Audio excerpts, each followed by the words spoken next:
Rev up your engines!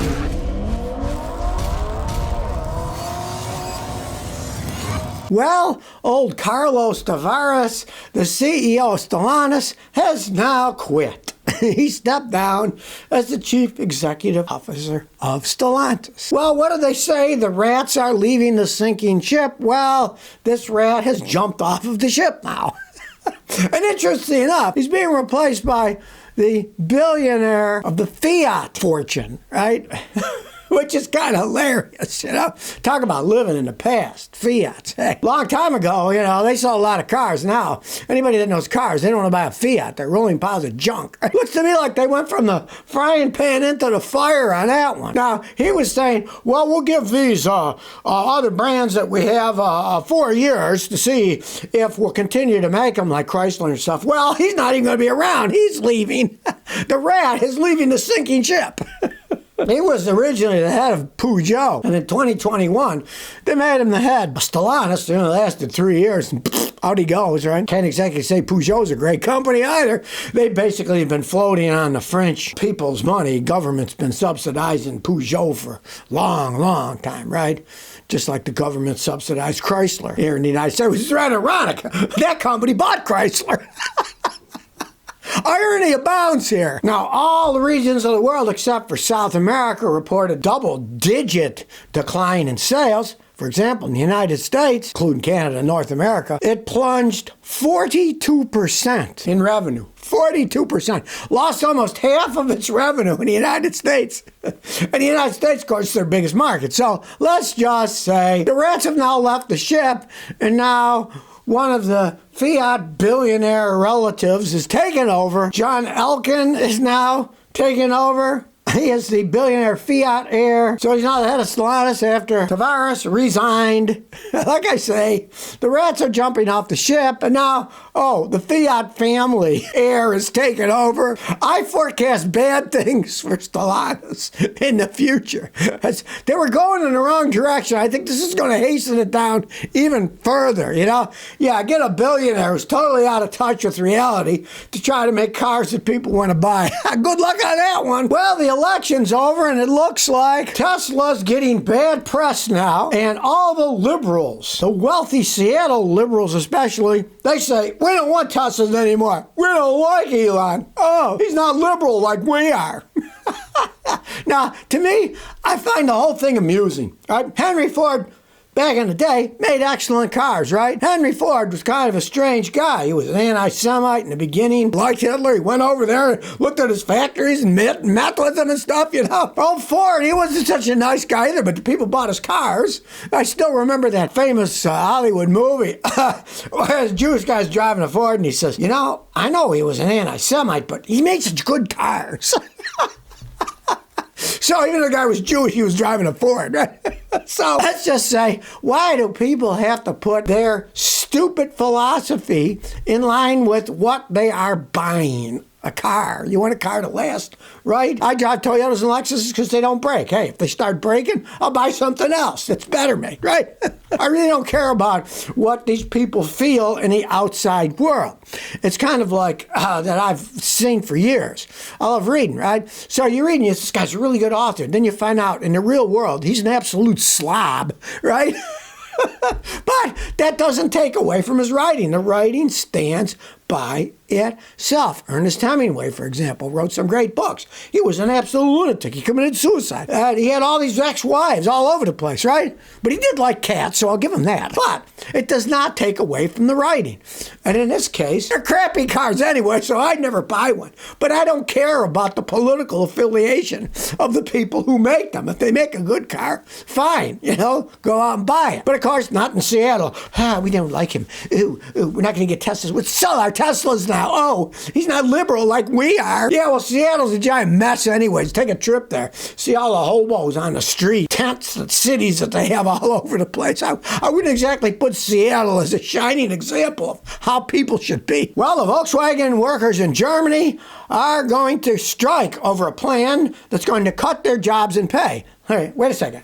So they're going to have jobs cut. So they're walking off the job.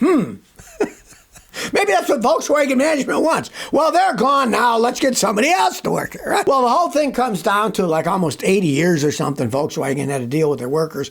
They were never going to close plants. They were never going to lay anybody off. Well, guess what? That was in the heyday when Volkswagen was making decent cars and they were selling them like hotcakes. A few years ago, Volkswagen actually sold more cars than Toyota and became number one in the world. But that's not happening anymore. Their sales are down. Their quality's down. They bought a bunch of stupid brands that nobody wants to buy. Here's who Volkswagen owns. You can tell they made mistakes. You know, they bought a bunch of crap. They own Audi, Bentley, Porsche, Lamborghini, Bugatti, Skoda, Seat, Ducati, Scania, MAN SC, and MAN Truck and Bus. They own all these companies. A lot of them are ritzy schmitzy ones that have lost money forever, and it's just sort of a snobbish thing for them. Yes, we own the fancy sports cars. Oh, look how great we are.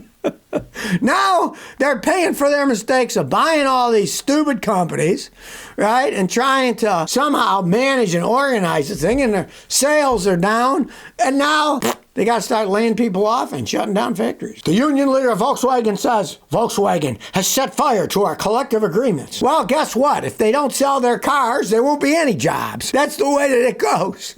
They should set fire to themselves for making bad business decisions. Then people are going to lose all their jobs because nobody's going to buy the cars. Companies are going to go out of business. Floating these companies, Bentley and stuff. I mean, it's just stupid. It's a snob thing. They want to say, oh, yes, and being German, buying Bentley, it's probably, we lost Savoie, but we have Bentley now. BMW took over Rolls-Royce cars, so hey, they're trying to win the war back, I guess. But in this case, they're going to have a war with their own workers, and they might not work out too well for them because they're all mad because they're not getting their jobs. People have to realize, in today's society, a global economy, nothing is guaranteed. You can have a piece of paper that guarantees something. It doesn't mean squat. If market forces take over and nobody buys your products, that piece of paper, into the shredder it goes. Well, here's an ironic one for you. A lithium battery exploded in a Vancouver Island fire chief's home. The fire chief's house started on fire because a lithium battery started on fire. And it wasn't being charged either. Nick says the battery wasn't plugged in or even charging when it started on fire. And the weird thing is, it wasn't that big of a battery either. It was a battery for one of those airsoft guns, right? It just shows that you have to be very leery. I'm sure it was made in China. And a lot of these Chinese products are absolute garbage. I test them out every day. Sometimes they're decent products. You never know, right? I test them out. But they make an awful lot of crap. And if you're buying this stuff, hey, they only be storing it in your house. Woof, your house goes down because you had some cheap Chinese battery for some product that they don't use underwriters' laboratories like here in the United States that actually test everything out. You look at a lot of the stuff, it'll say UL approved. That means it was tested in the underwriter's laboratory. I watched the whole program on it. It's fascinating. They test everything there. It's this big setup of buildings where they test all the products here in the United States. Unfortunately, Underwriter Laboratories in Northbrook here in the United States doesn't have open tours to the public. It's not open to the public. But you can watch stuff. Go to YouTube, type in UL Labs, and you can get a virtual tour on your TV and watch. It's quite fascinating stuff. Well, the Chinese stuff isn't tested there. It's dangerous if you got it in your house. And this battery was only a week old. He just bought it and then poof. He was lucky though because someone was home. They heard the alarm and they put out the fire before it started the closet and the whole house on fire. So hilarious. The fire chief house almost burnt down because of cheap lithium batteries and an airsoft gun. So watch out for those things. They're dangerous. And of course, if you have a car with a lithium battery, that's really dangerous. So maybe always park it outside the garage, not inside the garage. Well, I got an interesting letter from an Australian fan here. And if you think people aren't buying Stellantis products in the United States, guess what? They're not buying them in Australia either. Listen to the figures he gave me. From 2014 to 2024, the sale of Alfa Romeos was down 77.7%. The sales of Dodges was down 99.5%. The sales of Fiats were down 90.5%. The sales of Jeep were down 91.6%. And the absolute total of every vehicle that Stellantis makes was down 79.79%. Yes, it's not just Americans. Australians don't like the Stellantis vehicles either. No wonder Carlos Tavares quit. They don't like us anymore. I'm out of here. No, he's not going to stand up and fix it. He's just leaving. So it's not just Americans that don't like these products. The Australians don't like them either. They're more discerning. They know they want value for their money, right? And of course, it's worse than the United States. Hey, in Australia, if you're stuck in the outback and your Chrysler, Dodge, whatever, breaks down in the middle of nowhere, you're in deep doo-doo. Here, there's always a tow truck not too far away in the United States, but Australia, hey, you're taking your life in the hands going out in the outback on some of those highways that they have. So, and they aren't. I've been saying that for years. The Australians obviously agree with me.